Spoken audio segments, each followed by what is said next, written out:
Hi, this is Dr. Simeon Roger with Warrior Coaching International, and I'm here with the second in our 5-part series about peak performance training and personal power, how you can get personal power and take back control of your life. Now, last time we talked about personal power and what it is. Personal power is your ability, the measure of your ability to change anything in your life anytime on demand, and really to take back control of your life with that power. Now, you'll notice, if you think about it, that almost nobody around you has enough personal power to really change the course of their life or to change any significant element of their life. And that's why, for instance, people decide, oh, I'm going to go and get fit. I'm going to start going to the gym, and while that lasts 2-3 weeks or a month or maybe 2 at the most, then they're back to the routine. They lose weight, they put weight back on. In other words, life doesn't really change, and people's attempts to break out of orbit, so to speak, are a failure. And they're a failure largely because of this lack of personal power. Now, last time we talked about the foundations of personal power, and the most important foundation is your body. You must take your body seriously if you want to build personal power. The last time we talked about it, we talked about the fundamentals of health and health, longevity, and immunity. And that was your diet and detoxification. In other words, bring in the good stuff, get rid of the bad stuff. Now we're going to continue talking about your body, but we're going to take it to the next level. You see, the next part of building personal power is to get that wet noodle of a physique that you have into shape. Whip yourself into shape. Now, why would you want to get in shape? What does that have to do with taking back control of your life? Well, it's very simple.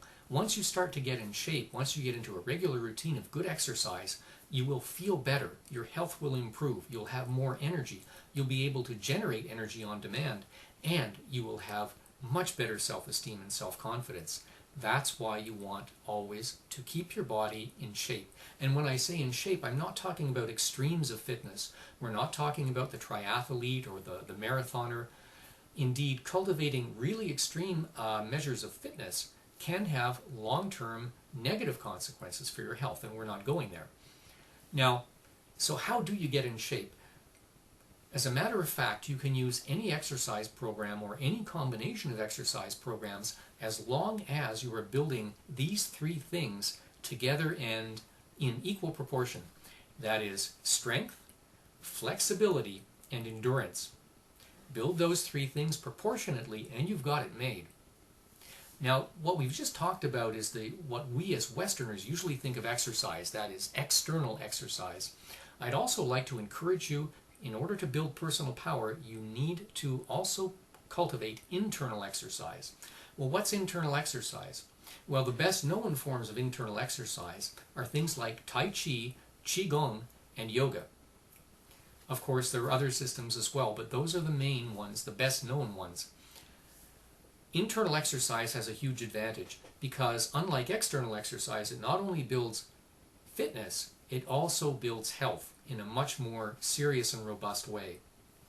It's very, very important because internal exercise neutralizes what we call the 7 deadly spirals of disease. These 7 spirals are dynamics that are set in place in your body, and they really kick in at age 30 and they accelerate very rapidly after age 50.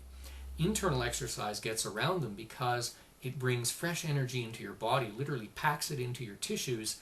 It takes your entire body, all your joints, all of your soft tissue through their total range of motion, which is very important for detoxification. So the benefits of internal exercise are absolutely off the chart.